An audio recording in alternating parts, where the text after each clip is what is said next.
Shri Shivaya Namastabhyam Dosto, welcome to Magic SSC. This is Madhav, and today we will study about reasons for the failure of 1857 revolt. जो 1857 revolt था उसके failure के reasons क्या क्या थे. Firstly, let's understand. The 1857 revolt was failed because of following reasons. बहुत सारे results की वजह से वो हुआ था. जैसे रिजल्ट बहुत वाइड स्प्रेड नहीं हुआ था, बहुत ज़्यादा जगहों पे नहीं हुआ था. It was confined to few areas only, मतलब कुछ जगहों पर ही ये एक सोचा था कि यहाँ पर ही लड़ा जाएगा केवल. जैसे क्या कौन कौन सी जगहों पे, जैसे Bengal, Odisha, Rajasthan and parts of Punjab and south India. ये ये जो एरियाज थे, ये पता चला था कि अनअफेक्टेड रहेंगे रिवॉल्ट से, मतलब इन पे रिवॉल्ट का इतना खास कुछ इन पे कुछ खास अफेक्ट नहीं पड़ने का. Then lack of leadership and unorganisational skill. So let's get started. अब हम जानते हैं इनके बारे में. The freedom fighters fought in independent groups at different places. जो फ्रीडम फाइटर्स थे उन्होंने वो लड़े इंडिपेंडेंट ग्रुप्स में बहुत सारी जगहों पर, मतलब उनके बीच में कोई यूनिटी नहीं थी. There was no central leadership, मतलब वही टू कोऑर्डिनेट द मूवमेंट और गिव इट अ डायरेक्शन. जैसे बहादुर शाह जफर थे, वो एक वीक, ओल्ड और अनइंस्पायरिंग लीडर थे. Then no common plans. इनके बीच में कोई भी कॉमन प्लान नहीं था. कॉमन प्लान यानी जैसे जो लीडर्स थे had joined the revolt because the threat pose to their own throne to the recapture their lost territories. मतलब कि थ्रेट यानी डराना, pose to their own throne, अपने थ्रोन को उन्होंने पोज करने के लिए, to recapture their lost territories, अपनी जो लॉस्ट टेरिटरीज है उनको रिकैप्चर करने के लिए. They had no clear idea as to what they wanted at throwing off the out the British. Means इसका मतलब ये है कि जैसे वो, जब उनके पास कोई क्लियर आइडिया नहीं था कि जैसे उन्होंने ब्रिटिश को अगर मान लो इंडिया से हटा दिया तो वो क्या करेंगे, उसके बाद वो क्या करेंगे, उसके पास उनका कोई एक आइडिया नहीं था कि तरीका क्या था, मतलब उनको एक चीज़ क्लियर नहीं थी. Many rulers like Scindias and Holkars.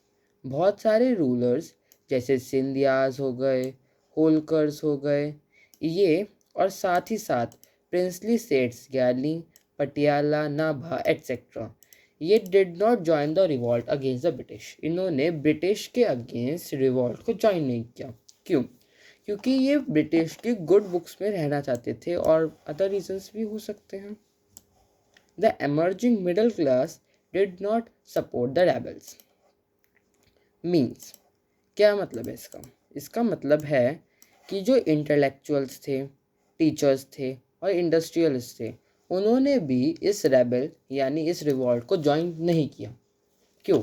क्योंकि उन्हें लगता था कि ओनली इंग्लिश, यहाँ पे इंग्लिश लैंग्वेज के लिए नहीं यूज़ किया है, यहाँ पे इंग्लिश को ब्रिटिशर्स के लिए यूज़ किया है. Only the English can reform and modernise India. Means India को केवल ब्रिटिशर्स ही मॉडर्नाइज कर सकते हैं और कोई नहीं.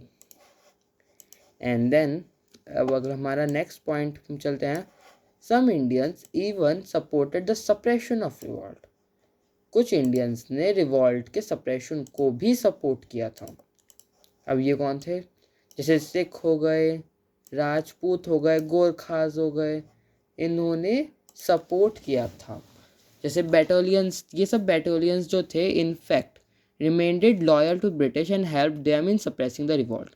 ये ब्रिटिश के लॉयल थे, ब्रिटिश से लॉयल रहे और इन्होंने हेल्प किया in them in suppressing the revolt को सप्रेस करने में.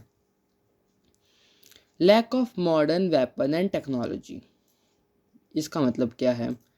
जैसे कि ये इसमें है, the rebels lack resources like modern weapons to face the well equipped British army as follow. Means जो रेबल्स थे उनके पास रिसोर्सेज नहीं थे, मतलब वो लैक्ड थे रिसोर्सेज से. लैक्ड मतलब कम होना, रिसोर्सेज उनके पास कम थे जैसे मॉडर्न वेपन्स जैसे ब्रिटिश थी वो वेल इक्विप्ड थी, मतलब उनके पास बहुत अच्छे अच्छे वेपन्स थे, वो उनसे जाके ऐसे लड़ नहीं सकते थे। वाइल मतलब while the British troops had guns and cannons they were fighting with swords and spears. मतलब जो ब्रिटिश ट्रूप्स थे उनके हाथ में गन्स थी और बहुत सारी ऐसी मॉडर्न वेपन्स थे, और इंडियंस कैसे लड़ रहे थे, वो लड़ रहे थे तीर कमान से। अब इनसे तो कुछ नहीं हो सकता, गन के सामने तीर कमान तो। They also lack communication facilities like telegraph.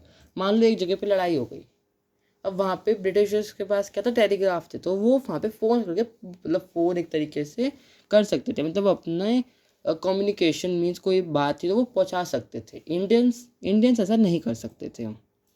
The revolt started before fix date. ये क्वेश्चन एग्ज़ाम में पूछे जाने की बहुत सारी चांसेस है। क्यों?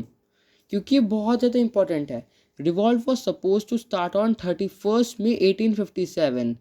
31 मई 1857 को रिवॉल्ट का सपोज किया था, मतलब एक दिन नक्की किया था कि इस दिन रिवॉल्ट स्टार्ट होगा।